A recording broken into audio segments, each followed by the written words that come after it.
parang therapeutic siya eh, pagka nagdo-drawing ka, kahit kaya matalas yung gawin. Saka yun yung banding namin magtatay, yung panganay ko kasi na sa art eh. So parang yun yung parang banding namin na mag-drawing ako, papakita ko sa kanya, pakita niya sa akin. Ang cute. Alak, kita mo tong nude picture. Hoy! Ba't ganon? Tatanong ka, ano ba yung usual yung dinadraw? Si mama yan ah. Pagdating naman sa stage, tinatry ko na as much as possible na bagalan yung salita ko. O minsan inuulit ko. Minsan ino-overemphasize ko yung sinasabi ko dun sa stage para maintindihan nila. O minsan hindi naman kailangan eh. Minsan nakakatawa na hindi nila maintindihan. Bilis ako yung salita ko. Diba? Minsan nakakatawa yung ganun. So, use your mga kapansanan to your advantage. Laging ganun palagi. And yun, ganun din yung ginagawa natin, di ba? Sa mga PWD card tayo. 20%? Oh, use your advantage. Use your disadvantage to To your advantage. And abolish letter X sa letter.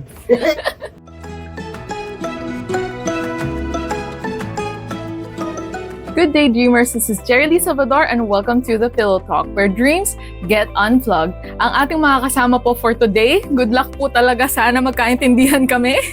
Napakagaling niya pong manunulat at saka isang komedyanteng napakagaling din. Let's all welcome Roger Naldo! Yay! Thank you guys. Salamat sa Pillow Talk. At hindi po ang mga usual na napapanood ko. Iba yung kama eh. Iba set.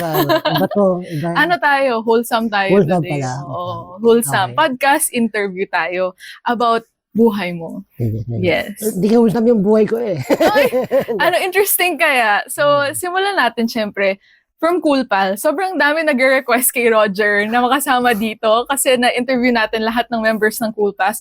And ikaw yung latest and last na ma-interview natin for today. So, congrats. Thank you. Salamat. At sana hindi kayo nagkamali sa pag-invite sa akin.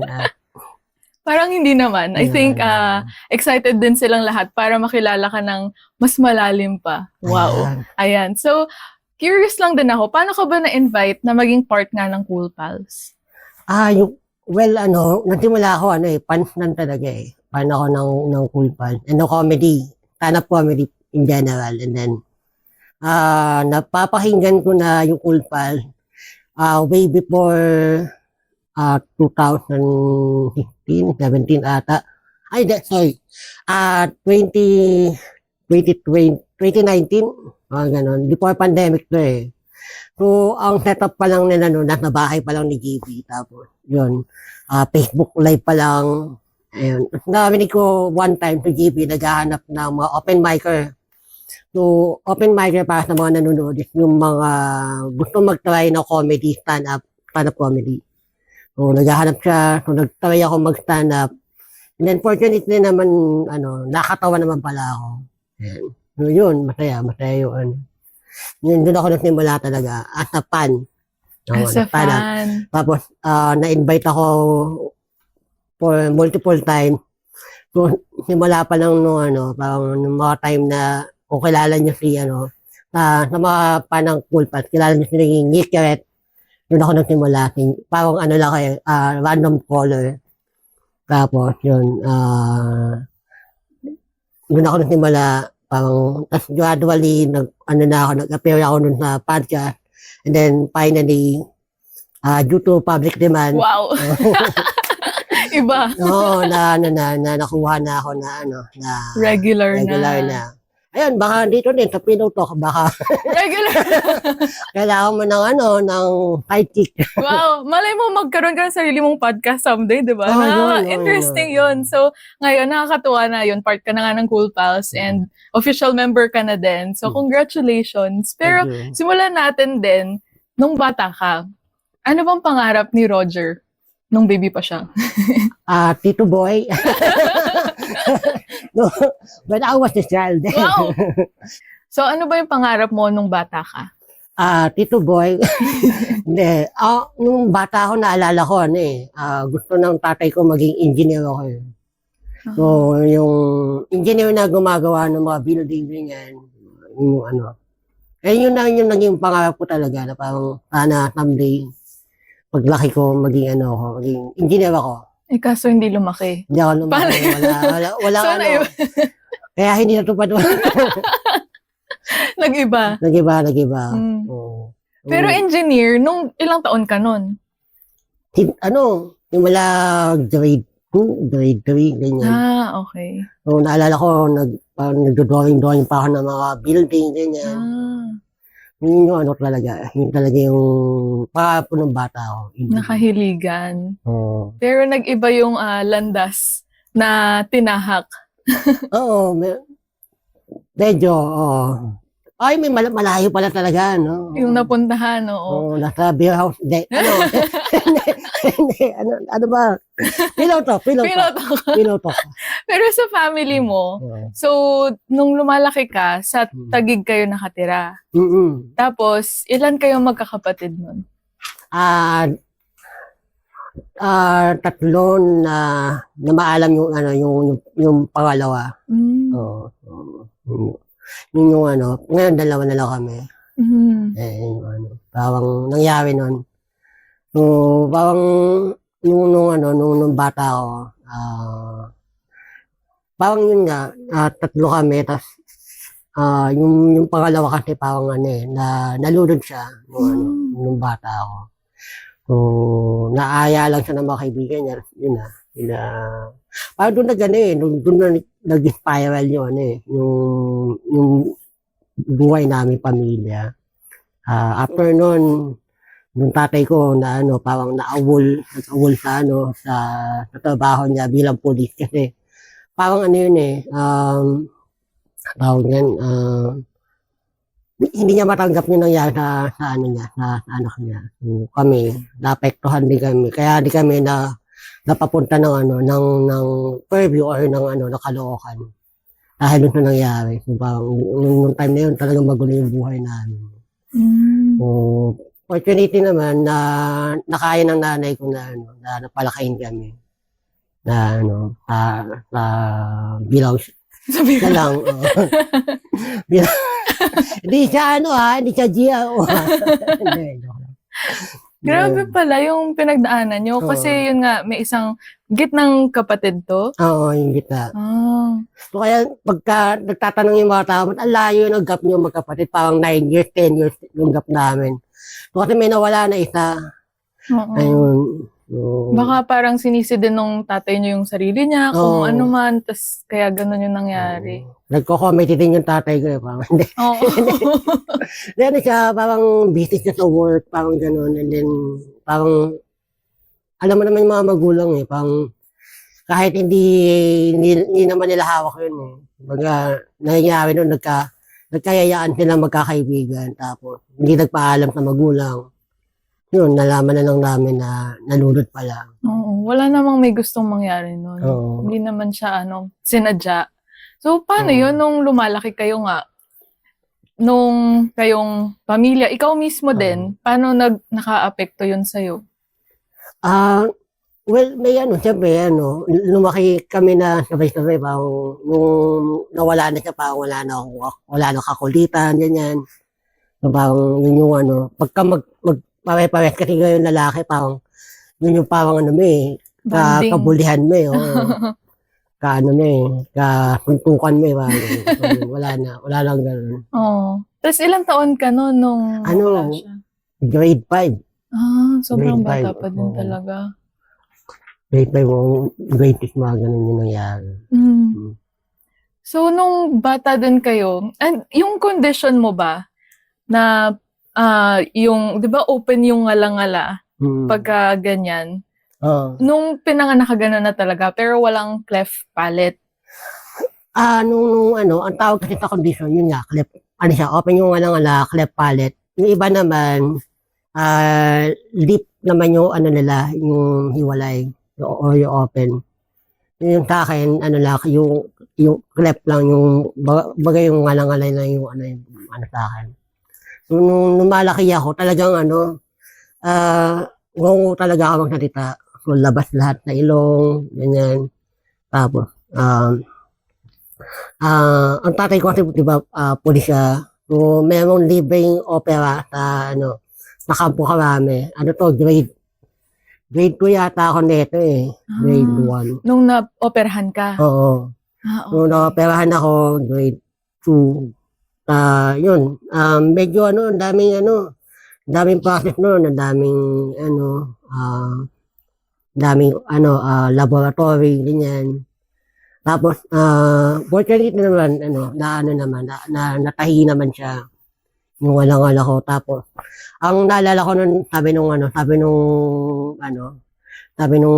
doktor sa nanay ko, this is after netong operation, kasi tapos na eh. If kailangan natin siya speech therapy. Oh. Kasi ganun yung yun yung parang next step yun eh. Oo. Alam mo yung mga magulang dati, hindi naman naniniwala sa ganun. Parang, hindi, matututunan lang niya yan. Alam mo, natutuwa magsalita, high school na. Oh, grabe. Paano nung dati, bago ka mag-high school? Wala, parang gradually natututunan ko yung mga tamang pagsalita, ganyan. Pero hindi ko pa nakukuha yung tamang the way na magsalita. Oo. Kasi iba din yun eh, di ba? Kung kunyari, kahit naririnig mo yung ibang tao magsalita, kahit gayahin mo hindi pareho. Parang may mga tip and tricks yan na iba, no? Oo. Saka yun nga eh. Kumbaga, pag-ngongo ka, hindi mo alam paano siya sasalitain talaga eh. So, parang, yun, ang hirap siya. Kung naniwala lang sana yung mga magulang ko, hindi sana matagal na akong Sana commentator ka ngayon, narrator ka. Sana ako na ang host ng Malay mo, gawa ka na lang ng sarili mong podcast, huwag mo kong asawa ng trabaho. Gagawa kami. Oo, go yan. Pero not pillow talk. Pero nung growing up, with your family pa din, paano ka naging bully? Kasi binubully ka din? Ganun ba yun? Oo, ganun yun eh. Parang, di ba nga sabi, hurt people, di ba? Tama ba? I-correct ko na lang sa comment section. Wow. Galing. Pero yun, nangyari kasi parang dun sa lugar namin, sa Taguig, kahit mga ngongo, may magkakapatid dun na mga ngongo sila. Tapos ako lang yung inaano nila, parang nakita nila parang ako lang yung ngongo, parang hindi iba sa kanila, parang ako yung binubuli nila. Tawag nila sa akin ngongi. Bakit? Tapos sila yung mga ngongo talaga ng mga siga. Tapos pag may sumisigaw ng ngongo, napapalingon kaming mga ngongo. Pangasar na ngongo sa ngongo ay ngongi. Nakakabirit yan.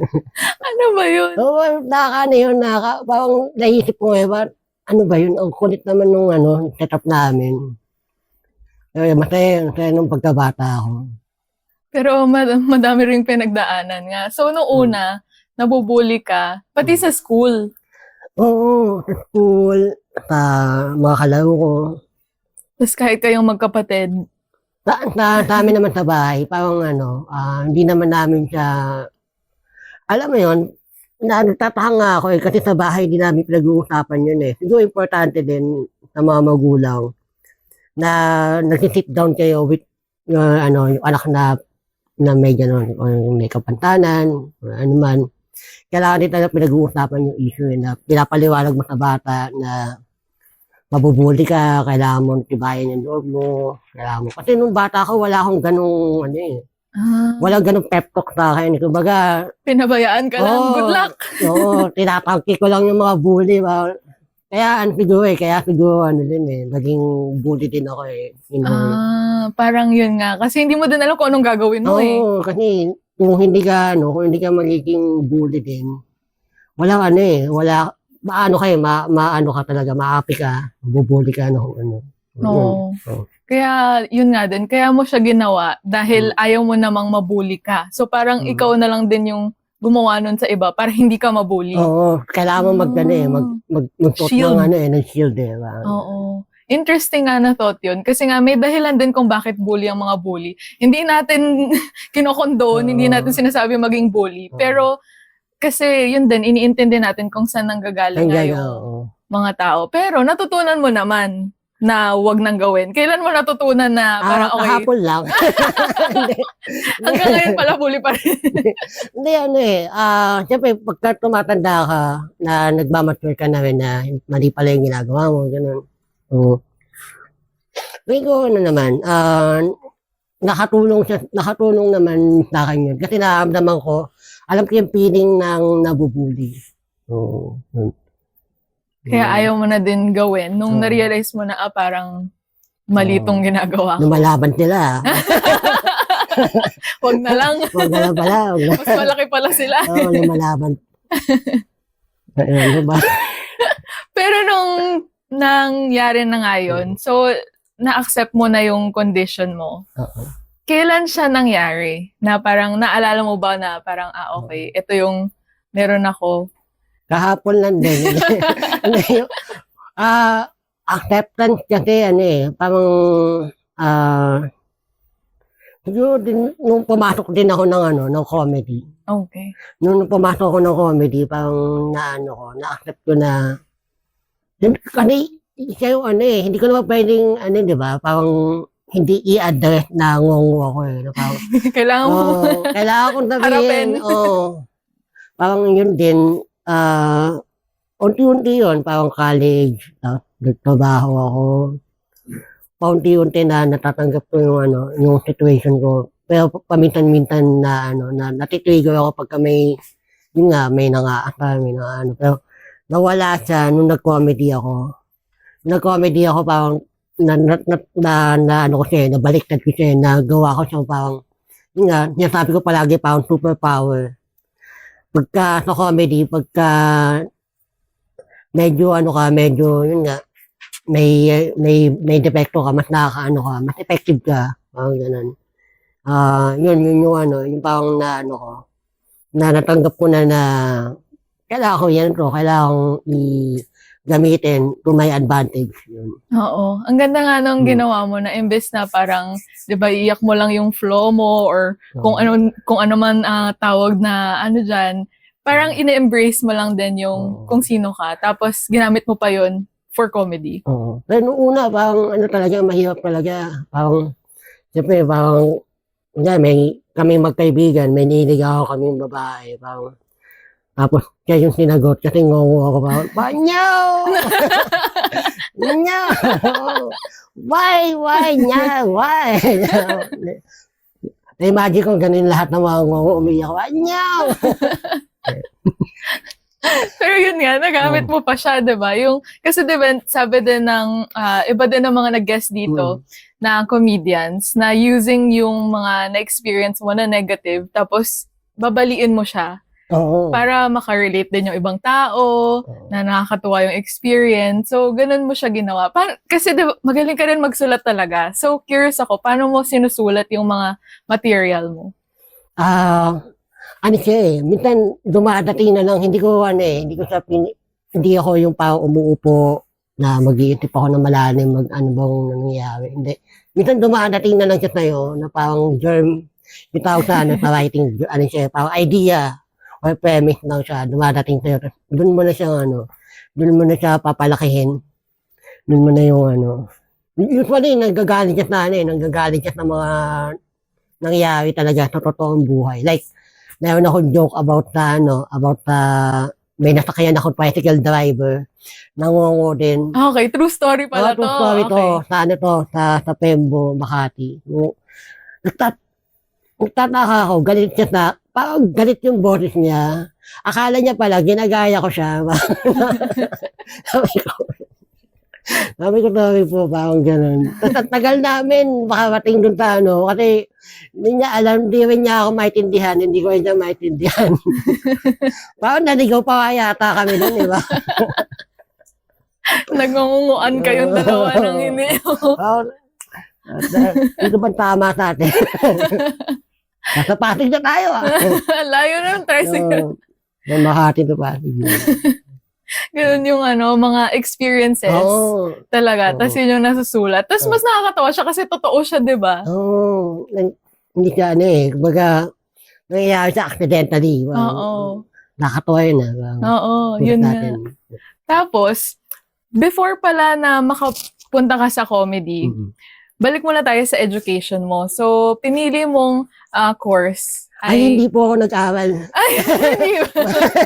Hindi ako nag-aral. Kaya pala, Hindi, course Bakit ko, Comsci? Comsci, parang nung kasi, nung college kasi, ay, hindi, sorry, nung high school, may mga, di ba, ewan ko sa, pa rin to, ginagawa pa dito ng mga colleges.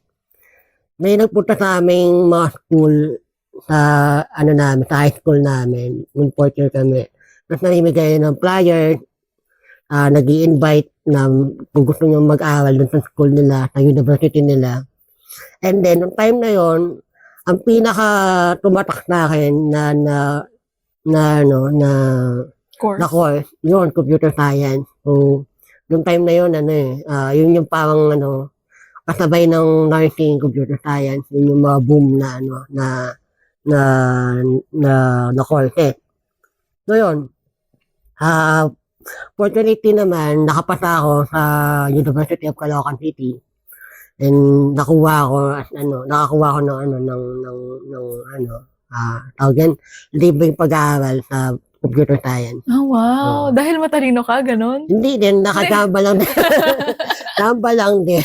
Sponsorship siya. Oo. Naalala ko pa, 2 take pa yata ako nun eh. Kasi nung una, bumagsak ako sabi nung nanay ko, hindi, try mo ulit. Ganun. Yun, try ako ulit ng pangalawa. Nung pangalawa na yun, fortunately, nakapasa ako. Wow. Ayun. Tapos, ang problema ko pala, hindi pa ako nakakita ng computer sa tanang buhay ko. Ayun nga eh. So, wala kami computer sa bahay. Wala din, hindi pa uso neta yung mga computer shop. Meron man, pero masyadong mahal. Oo, pinili mo siya dahil popular siya na course. Oo, hindi dahil parang, gusto ko to, gano'n. Hindi ko rin alam na yung monetary, nandun eh. Parang kinuha ko siya kasi parang tulog cool eh. Oo. Ganun lang eh. So, nung nandun ka na, kamusta yung naging experience? Hindi ko alam paano gumamit ng keyboard, mouse. Grabe! Oo. Tapos yun, inawal ko lang din. Ang favorite subject ko mga talaga, computer subject, coding, ganyan, doon ako nag-excel. Pero yung iba ba, wala talaga. Lalo na yung declamation. May declamation pa sa hand. Paggaling nyo na, paawa nyo na. Kamusta naman yun nung ginawa mo? Paya ako. Naalala ko yung question, hindi ako mapagsalita na sa harapan. Ano ba yun? Pero naitawid To naman. me or not to me? Dari na question. Parang naiba yung mga words. Tapos, nung pagka-graduate mo na, nag-pursue ka na ng IT, so nagustuhan mo din siya. Oo, talaga. Doon kasi ako parang nag-excel talaga sa programming. So, after college, yun talaga yung inaanap kong trabaho. Na nakakatawa kasi first job ko, nakuha lang ako kasi ang pangalan ko, Dayan. So, baka sa mga hindi nakakala, ang pangalan ko, Dayan Roger. Makala nung hiring manager or nung HR, babae yung Dayan. Pagdating ko, ito. Na-hire ka dahil akala nila babae ka or natuwa sila dahil nagulat sila, so hired ka? Sila, siguro parang nung una, inisip nila, kukuha sila ng babae na programmer. At dumating lalaki. So parang naalala na siguro na nila ako. And then, siguro, dala na rin ng siguro, magaling ako sa mga interview. Yes! Siyempre. Talent din, siyempre. So, dun yung first mo. Hanggang ngayon ba dun ka pa rin or iba yung... Hindi, ang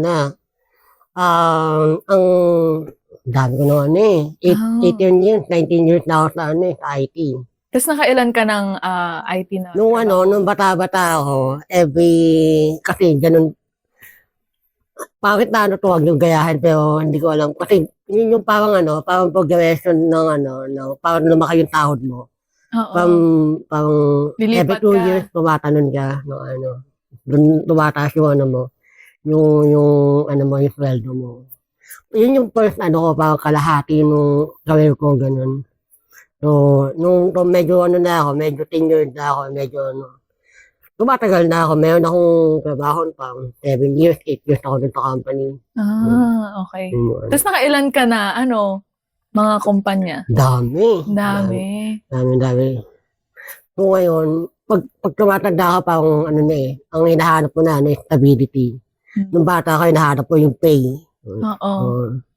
Ganun. 18 years. So, 18 years, ang tagal na nga din. Oo. Tapos, kailan mo naisipan na, magko-comedy ako? Dumating na lang siya eh. Parang hindi ko naman siya, ay, parang nagbigay na decision na ako, magko-comedy ako ngayon, hindi. Dumating siya, and then alam mo yun, parang fortunate na aksidente, nangyari, nakuha ako sa nagsulat ako, yun nga, nag-comedy. Parang ngayon, hindi ko pa rin siya hindi pa rin ako mapag full time sa comedy. Kasi Yeah. nag-IT ka pa din. Saka dalawa yung pamilya ko, kailangan ko ng pera. Dalawang pamilya? Dalawang asawa o? Tatlo yung asawa ko. Hindi, joke lang. Joke lang. Ngayon, kailangan kumayod. Oo. Pero nag-start ka pandemic, di ba? Parang Oo, bago 2020. mag-pandemic. Oo. Siguro, feeling mo ba parang meron lang calling na sinabi, mag-comedy ka, gano'n. Meron bang bumubulong ka? Si si GB, hindi. Si James, hindi. Hindi naman, parang lang, natutuwa lang ako dun sa camaraderie nung comedy scene, nung mga comedian, ganyan. Kasi pag nasa comedy bar ka, masaya yung kwentuhan eh. Oo. Tapos yung bonus na lang yung tawa ng mga tao eh. Pinapalakpakan ka, bonus na lang yun eh. Masaya yung process, paggawa ng joke, napapagana mo yung joke, natatawa yung mga tao. Yun yung parang sa artist din, siguro, di ba? Kung artist ka, una, banu ka pa mag-drawing, di ba? Tapos, unti-unti, gumagaling ka na, di ba? Finally, nakapaglabas ka na ng mga art mo na na-appreciate ng mga tao. Ganun din sa comedy. Oo, through experience. Mm-hmm. So, siguro kasi nakwento mo kanina, pinapanood mo yung Cool Pals, di ba? Mm. Tapos, siguro na, ka rin na, engganyo ka na, pupunta ako sa MOS. Di ba sa MOS yung first mo? Paano mo naman naisipan na, okay, sasali ako dito? May nakita ka bang post or something? Si GB talaga ang parang doon ako na-encourage kay GB. Kunento niya, sa conference kasi pinikwento nila yung journey nila as a comedian eh. So parang na-curious ako. And then, may mga may mga nangyari na rin sa akin na parang natatawa ako, na parang gusto ko din i-share. Yun, sinulat ko siya, pinaperform ko dun sa most. Well, nung unang tala ko, medyo, may mga dalawang joke, ganun, natawa sila after nun. Natuwa din ako dun sa feedback. And then, yun, tuloy-tuloy na ako. Sulat lang ng sulat, parang revise ng revise. Oo. Kaya yung sa mga nanonood dati, yung napanood yung mga joke ng mga comedian, nag-e-evolve yun eh. So, pag nakita mo yung mga joke nila, ibang-iba na. Oo. Tapos minsan yung pagkakasunod-sunod din, di ba? Parang iniiba ko, parang ano ba yung pinakauna dapat na ibitaw? Ano yung dulo? Minsan kabit-kabit din kasi yun eh. Minsan mas nakakatawa yung ganitong setup. Yan. So talaga siya? Trial and error. Oo. Pero ang mahirap dun kasi sa stand-up, hindi mo siya magagawa without a live audience. Kasi malalaman mo lang siya, di ba? Pag merong ibang taong tumatawa. Kasi hindi mo siya pwede i-practice na mag-isa ka. Oo. Makakatawa nun, ba? Kaya kailangan talaga. O kaya nanay mo lang, ano ba to, anak? Parang namang ulit na to, Yan pa rin yung joke mo. Oo. So, yun talaga yung mahirap. Pero, ang galing din, rewarding din, pagka narinig mo na yung mga tawa ng tao, na parang, nag-work siya. Oo. Lalo na kunyari, parang first time mo siya mabitaw. Okay, nakakatawa pala to. Oo. Kasi di namin alam kung nakakatawa sa amin, nakakatawa yun. Yun din yung parang dilemma namin kung nakakatawa ba to o sa amin lang ba to nakakatawa, gano'n. Tapos ngayon naman, yun nga, naging part ka na ng Cool Pals. Paano ka naman sinabihan? Ano lang kasi, parang, hindi naman ako direct nila, parang alam mo yun, binasbasa na, parang lang, gradually na, lagi ako nandun, kaya punta ako ni GB o ni James, punta ka dito, Okay. mag-guest ka, na wala si ganito, wala si ganyan, ikaw muna. Yun, after nun, yun, parang Nagtuloy-tuloy na. balik, tapos yun, netong na inano na nila ako, parang wala na silang choice di ba? Lagi ka na nandun. No, lagi dito, wala. Tapos ngayon, part ka din ng Pencil Box. Sila Direk Patrick. Oo. So, kamusta naman yun? Paano ka naman napunta doon? Si Direct Pat, kami, writer kami, pares kami writer na isang comedian.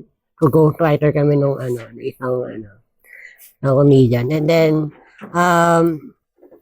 doon kami nagkakilala talaga. And then, Okay. kami yung parang nag-brainstorm talaga. Pares kami ng ng mga kalokohan parang, alam mo yun, parang, na-comedy kasi kailangan mo ng kailangan mo medyo maloko ka para makagawa ka ng mga maloko na joke. So, Magka-jive kayo. magka-jam kami. Tapos yun, kami,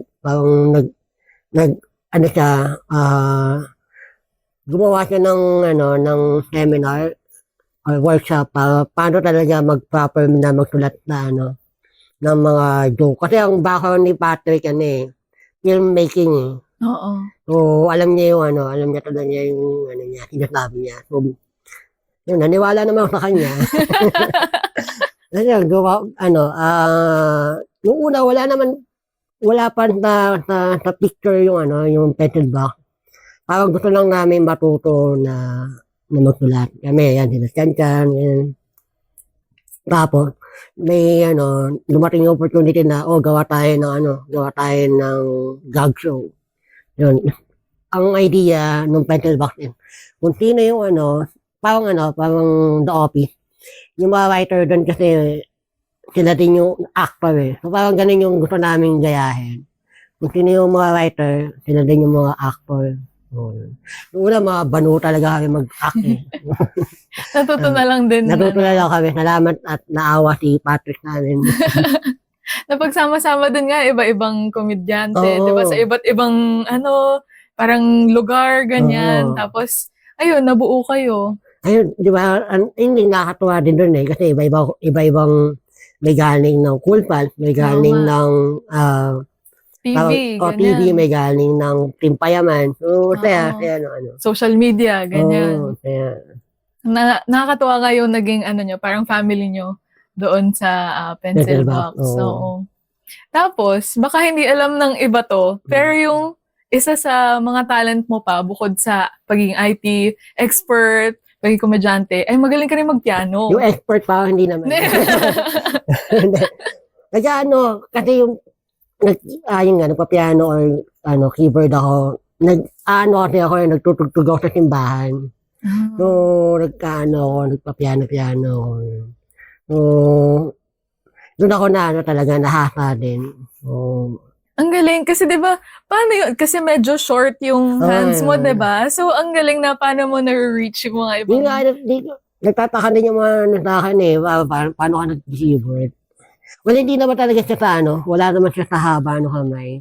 Kasi may ito alam ko ng mga musician, may tinatawag na inversion. Inversion, parang kunyari masyado malayo yung masyado malayo. Pwede mo naman kunin dito sa malapit. Yun yung inversion. So, same na tunog, pero hindi siya malayo. Okay, mag-a-adjust ka na lang. Adjust mo lang yung saan mo pipindutin. And then, yun, matagal akong naging musician sa simbahan. So, alam ko yung mga kanta ng simbahan. Particular mga Christian song. And then bukod doon, ano pa yung mga ibang talent mo or mga hobbies mo? Nahilig ako mag-drawing. Ngayon na ako sa pagdodrawing talaga. Yun ang ko, parang therapeutic siya eh, pagka nag-drawing ka, kahit anong, kaya matalas yung gawin. Saka yun yung banding namin magtatay. Yung panganay ko kasi na sa art eh. So parang yun yung parang banding namin na mag-drawing ako ano-ano. Papakita ko sa kanya, papakita niya sa akin. Ang cute. Alak, tina mo tong nude picture. Hoy! Ba't ganon? Tatanong ka, ano ba yung usual yung dinadraw? Si mama yan ah. Speaking of, yung mama niya, paano kayo nagkakilala ng asawa mo? Well, namamalimot ako noon. Nakakaawa naman to. Sige nga. Lumapit siya. Binigyan niya ako ng barya. Ganun pala yun. Hindi sa ano din, sa simbahan din, sa church din. Nung magka-churchmate kami, nung asawa ko ngayon.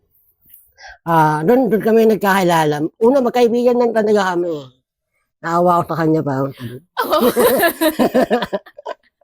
Sige na nga. Sawahin ko na nga to. Kasi naman tumandang dalaga. Anong year to? 2014, 15, mga Okay. So, medyo matagal ka na sa IT, pero hindi ka pa nagko-comedy. Hindi pa ako nagko-comedy. Anong na-feel niya nung sabi mo, gusto ko mag-comedy? Hindi siya natutuwa. Parang kasi parang tagal ko na sa IT, kailangan mo pa ba yan? Kasi magkasawa na kami. Meron na kaming panganay na, yung panganay ko parang 5 years old na nung time na yun eh. Okay. So parang, kaya ba't kailangan ko mag-comedy? Yun nga, kaya pa ba ng oras mo? Ganun. Yun, parang nilunok ko sa kanya, tinatry ko na ipaliwanag. Hindi, gradually, ngayon na natatanggap niya na, kasi sa probinsya, parang natutuwa siya, parang nakikilala ko ng mga tao. Ngayon kasi, medyo nakikilala ka na ng mga tao na may magpapawa picture, or may one time, mayroong siyang, random people na tinanong siya, uy, Mr. mo ba si Roger Nalo? Sabi niya, oo, ay nahanap ka dun sa barangay. Oh. Yun pala yun. May kasalanan ka pala. Parang mga random people na, nakakilala. Parang naisip niya ba, parang may naman pala, may pinatutunguhan ko mga pinagagawa ko. Oo. So, pag umuwi ka sa Bicol, kasi nandun yung family mo, di ba? Parang doon na i-experience niya na, ay, sikat pala si Roger. Sikat yung asawa ko, gano'n. Parang gano'n. Din, nakakatuwa din na gano'n. Natutuwa din siya. And minsan nagugulat nila yung anak ko, particular, na parang hindi naman niya alam eh. Bakit pinagpapicture sa akin, bakit parang yun. Ano ba to? Bakit ano ba? ba ito nangyayari? Tapos itong dalawa yung anak mo, na girls. Tapos, Inglesera sila. Oo. Kamusta yun? Ang hirap nila pagalitan. Parang hindi rin kayo lalong magkaintindihan. Get on yun. Get. Kunin mo yun. Ang iba yung iba ngayon, well, iba yung natin, treatment natin ngayon ng mga bata. Kasi, na sila, alam na nila yung karapatan nila. Wow, actually. Hindi mo nila pwedeng tawag dito, mahirap siya kasi hindi siya yung nakasanayan natin na, pagpapalaki sa atin. Kung kailangan natin i-adjust kung ngayon, yung norms ngayon. Mga parenting style. Yung parenting style, natututo din kami sa ibang mga parents. Oo. Kasi choice mo din na hindi sila paluin, di ba? Oo. Bakit yun napag-decidean yun? Dahil ngayon yung norm? Hindi naman. Saka parang hindi, ayaw namin na may pasa yun sa mga anak namin. Oo. Pinapagalitan namin, ganyan. As much as possible. Yun. Kung kaya kunin sa pag-uusap. Sana lang nagkakaintindihan sa pag-uusap. Pero okay nga yun, para hindi na mapasa yung generational trauma, di ba, sa mga bata. Ang hirap din ang hirap nung setup namin kasi nasa Bicol nga sila. Ang salita nung mga anak ko, language sila tatlo, English, Tagalog, saka Bicol. So, pagalitan mo sila, tatlong lengguwahe din eh. Bakit mo, ano yung Bicol ng ganito? Sobrang tagal na proseso bago mo pagsabihan. kaya hindi ko na nakakausap eh. Kaya ba wala ka Bahala na yung nanay, yun na yun. Pero mahirap din kasi 'di ba nandito ka sa Maynila, tapos tuwing kailan ka lang nakakauwi. Anong mga last few months, pa mga 3 buwan, 4 na buwan, hindi ako nakakauwi. Mahirap. Namataya. Kasi hindi mo kailangan pagsabihan. Nanay lang nila yung may problema sa kanila eh. Hindi, salamat din sa comedy kasi meron ng may konting pera na nakakauwi na ako ng kahit every month nakakauwi ako ng probinsya. And yun as much as possible tinatry ko na na makauwi, makabanding, matulit yung araw na nandun ako. Oo. Para ka palang OFW, no? Oo nga without the consequence eh. Oo. Tapos yun, ngayon, every month, sana mas mapadalas, ganyan. Pero kasi nandito nga yung trabaho, so naiintindihan naman natin. Ano ba yung mga pangarap mo? Para sa kanila muna, sa family mo. Tito Boy, Lights on, lights off. lights on. Sinagot niya talaga. Pangarap ko sa kanila, well, yun, mapagtapos, mabigay sa kanila yung buhay na dapat sa kanila, dapat sa kanila. And magiging maaluan yung nila, yung buhay nila doon. Pangarap ko naman sa career, yun, ituloy lang yung mag-IT, masaya yung masaya naman sa trabaho masaya yung and then on the side, gawin yung comedy. Sana mas madala ko mas malaking stage yung pagko-comedy. Madala sa theater, ganyan, or International. international sana. Hindi ko alam kung tumatanggap nila sa Japan ng ngongo. Malay mo naman. Blurred nga lang. Why are you blowing my face? Blow this one. Not here. Okay, tanggap na. Sana nga mangyari yun. What about with, yung mga pangarap mo naman ang dami mo rin kasing part ng group, di ba? Cool Pals, Pencil Box. Tapos, ano naman yung pangarap mo sa mga ganun din? Yun, sana lumaki pa yung reach namin, dumami pa yung mga manonood namin, and masustain namin yung ginagawa namin. Yun naman ang talaga. Meron kami mga ginagawa ngayon na abangan nyo sa both Cool Pals and Pencil Box. Malalaki yung mga mga project na to. Sana supportahan nyo. Hindi ko pa pwede sabihin. Congrats and good luck sa mga upcoming shows and mga susunod pa. And lastly naman, ano naman ma-advise mo sa mga dreamers natin kung paano nila i-embrace kung sino sila?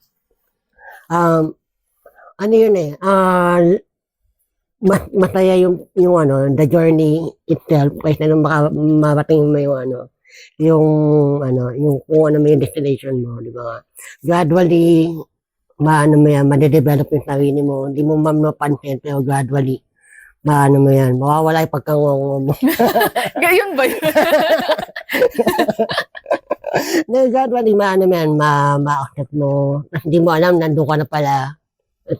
Pag nandun ka na, kailangan mo sustain mo lang yun. And hawakan mo lang yung meron ka. And huwag ka mainip kasi matagal yung journey na to. Hanggang ngayon. Patuloy pa din. Pero ang ganda ng ginagawa mo nga kasi sabi mo, yung mga sinusulat mo din, para rin ma-accept ng ibang mga ngungo nga din Oo. kung ano nga ba yung pinagdadaanan nyo. Parang, ayun, acceptance din.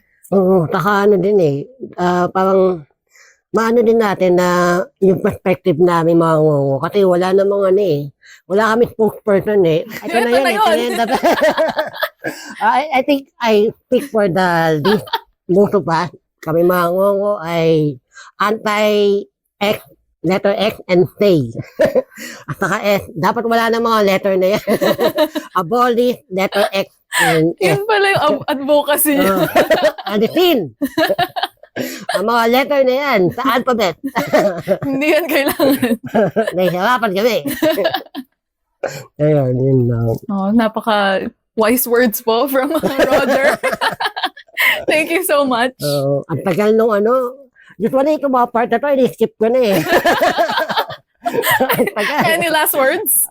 Yun guys, supportahan nyo ang Pino Talk, masaya. Kaya yung ano, thank you sa pag-invita sa akin dito sa Pino Talk. You're welcome. Ayun, And thank you din. Kung umabot kayo hanggang sa dulo na to, mag-comment kayo ng, ano ba, word. Hashtag journey. The journey.